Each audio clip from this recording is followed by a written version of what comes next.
नमस्कार। आज शहीद आजम भगत सिंह की जयंती है, लेकिन मैं इस जयंती को रीत के रायते के रूप में नहीं मनाना चाहता। अगर आप भगत सिंह को सच्ची श्रद्धांजलि देना चाहते हैं और भगत सिंह के सपनों के भारत का निर्माण करना चाहते हैं, तो 10 मिनट मेरे साथ बने रहिए। आपको लगेगा कि हाँ, मैंने भगत सिंह को सच्ची श्रद्धांजलि दी है। इस देश का शायद ही कोई ऐसा नागरिक हो जो ये नहीं जानता हो कि भगत सिंह का जन्म 27 सितंबर 1907 को लायलपुर जिले के बंगा में हुआ था, जो पाकिस्तान में है। उनका पैतृक गांव खड़कर कलां है, जो पंजाब में है, जो आजकल भारत में है। इस बात को भी सभी जानते हैं कि 23 साल की उम्र में भगत सिंह देश की आज़ादी के लिए फांसी के फंदे पर हंसते हंसते झूल गए। ये सब जानकारियां हमें भगत सिंह के प्रति श्रद्धा और सम्मान से तो भर देती है, लेकिन भगत सिंह के सपनों के भारत का उद्देश्य पूरा नहीं करती। आज राजनेताओं से लेकर आम नागरिक तक भगत सिंह को अपने श्रद्धा सुमन अर्पित कर रहा है, लेकिन क्या महज श्रद्धा सुमन अर्पित कर देने से और भगत सिंह की जयंती की रस्म अदाई करने देने से भगत सिंह के प्रति सच्ची श्रद्धांजलि होगी? आज के इस क्रूर और सबसे भयावह समय में भगत सिंह को सच्ची श्रद्धांजलि यही होगी कि हम भगत सिंह के बताए मार्ग पर चलें, उनके विचारों को फॉलो करें और उनके सपनों के भारत बनाने में अपनी भागीदारी निभाएं।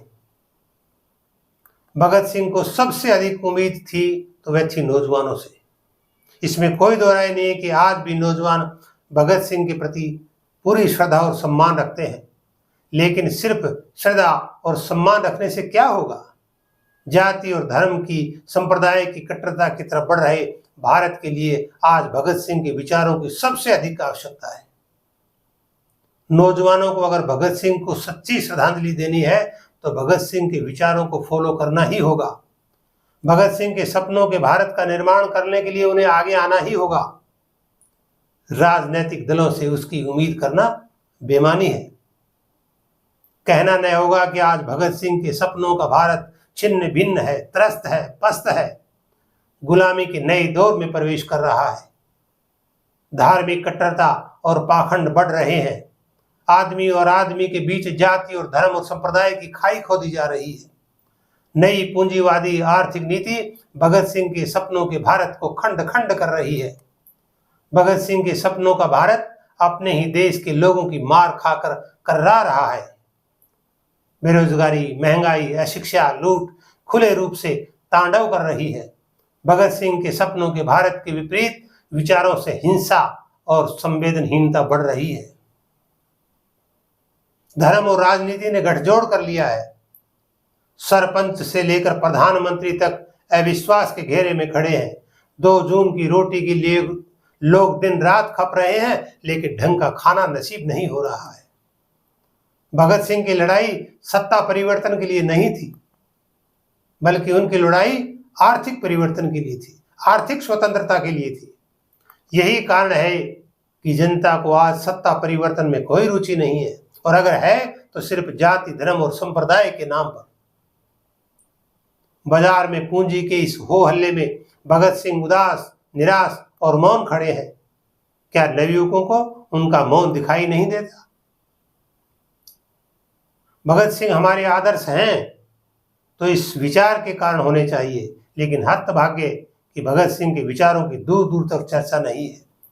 उनके शौर्य और बलिदान के किस्से महज एक रस्म अदायगी के रूप में सुनाए जा रहे हैं। क्यों?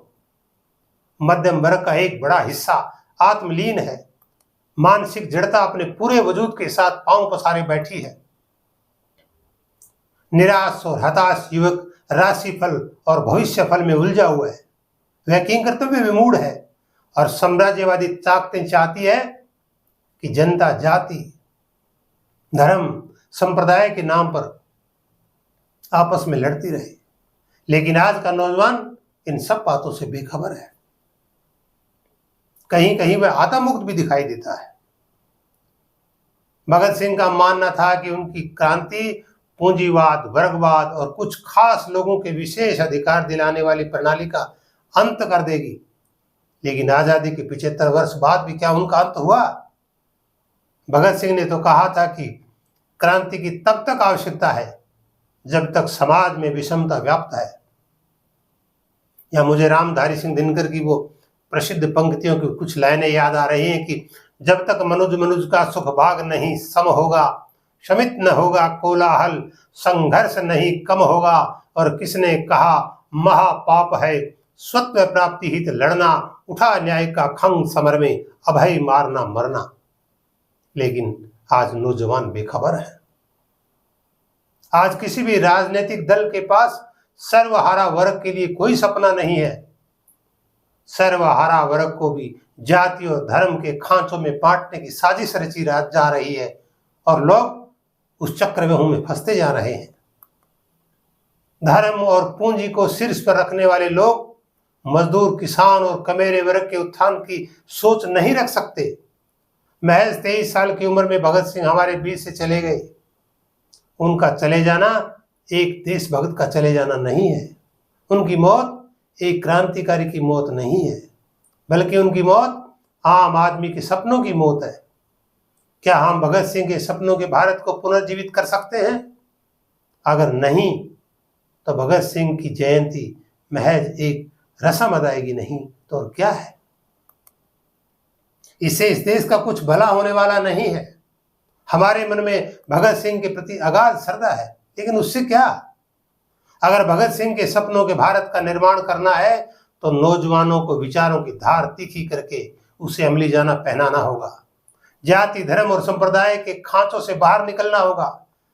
भगत सिंह ने कहा था, पढ़ो, आलोचना करो, सोचो और इतिहास की सहायता से अपने विचार बनाने का प्रयत्न करो। क्या नौजवान कभी भगत सिंह के इस वक्तव्य पर मनन करते हैं? अगर हाँ, तो जाति, धर्म और संप्रदाय के नाम पर इतना हो हल्ला क्यों है? और अगर नहीं, तो फिर भगत सिंह के सपनों के भारत का निर्माण कैसे होगा? शहीद आजम भगत सिंह ने कहा था, इनकलाब की तलवार विचारों की शान पर तेज होती है। लाला रामशरण दास की पुस्तक ड्रीमलैंड की भूमिका में भगत सिंह ने लिखा था, जिस समाज का हम निर्माण करना चाहते हैं उसमें न गरीब होंगे, न जरूरतमंद, न दान देने वाले, न दान लेने वाले। उन्होंने आगे लिखा था कि दिमागी काम करने वाला शारीरिक काम करने वाले से ऊंचा नहीं माना जाएगा। आज हालात हमारे सामने हैं। भगत सिंह के सपनों का भारत लहूलुहान पड़ा है और उसकी कोई सुध लेने वाला नहीं है। भगत सिंह ने कहा था, जब तक काला, गोरा, सभ्य, असभ्य, शासक, शोषित, धनी, निर्धन, छूत, छूत आदि का प्रयोग होता रहेगा, तब तक विश्व बंधुता और विश्व प्रेम कैसे संभव है? आप सोच सकते हैं कि भगत सिंह कैसे भारत का निर्माण चाहते थे। वे देश को जाति, धर्म और संप्रदाय के खांचों में ढला हुआ देखना नहीं चाहते थे। लेकिन आज इस देश में हो क्या रहा है? भगत सिंह एक धर्मनिरपेक्ष भारत का निर्माण चाहते थे। वे राजनीति और धर्म को अलग अलग देखते थे और अलग अलग रखना चाहते थे, लेकिन आज दोनों का गठजोड़ हो गया है।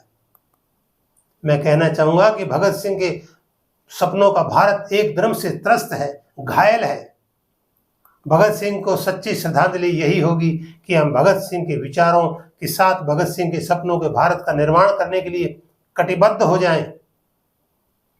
प्रत्यक्ष अन्याय पर आधारित वर्तमान व्यवस्था में बदलाव हो, उत्पादनकर्ता समाज का आवश्यक हिस्सा बने, असमानताओं का अंत हो।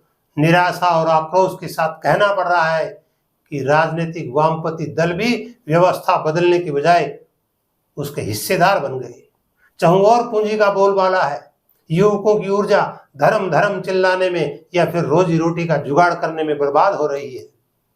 देश हित में सोचने की फुर्सत इन विचारों के पास कहाँ है? जब युवकों में राजनीतिक चेतना विकसित होने की संभावना बढ़ने लगती है, तब शासक वर्ग शिक्षा को बदतर और पंगु बनाने का भरसक कोशिश करता है। और आज सब यही हो रहा है। छद्म राष्ट्रवाद और छद्म राष्ट्र भक्ति अलापने वाले क्या बताएंगे कि किसान, मजदूर और निम्न वर्ग के बेटों की ये हालत क्यों है? जनता ये त्रस्त और त्राहिमाम क्यों कर रही है? उन्हें इस बात को समझ लेना चाहिए कि वह लंबे समय तक आपकी कोठियों और संपत्ति की रखवाली करने वाली नहीं है। एक दिन भगत सिंह उनके कान में जरूर कहेगा कि सोए हुए शेरों उठो, जाति, धर्म और संप्रदाय के शोषण के खिलाफ बगावत खड़ी करो और भगत सिंह के सपनों के भारत का निर्माण करो। जिनके मन में आज देश और देशवासियों की पीड़ा नहीं है और जो भगत सिंह की क्रांति का अर्थ नहीं समझते, वे इनकलाब जिंदाबाद के नारे न लगाएं तो ही बेहतर है। अगर आप भगत सिंह के विचारों से सहमत हैं और इन विचारों को जन जन तक पहुंचाने चाहते हैं तो आप मेरा साथ दीजिए और इसे जन जन तक पहुंचाइए। धन्यवाद।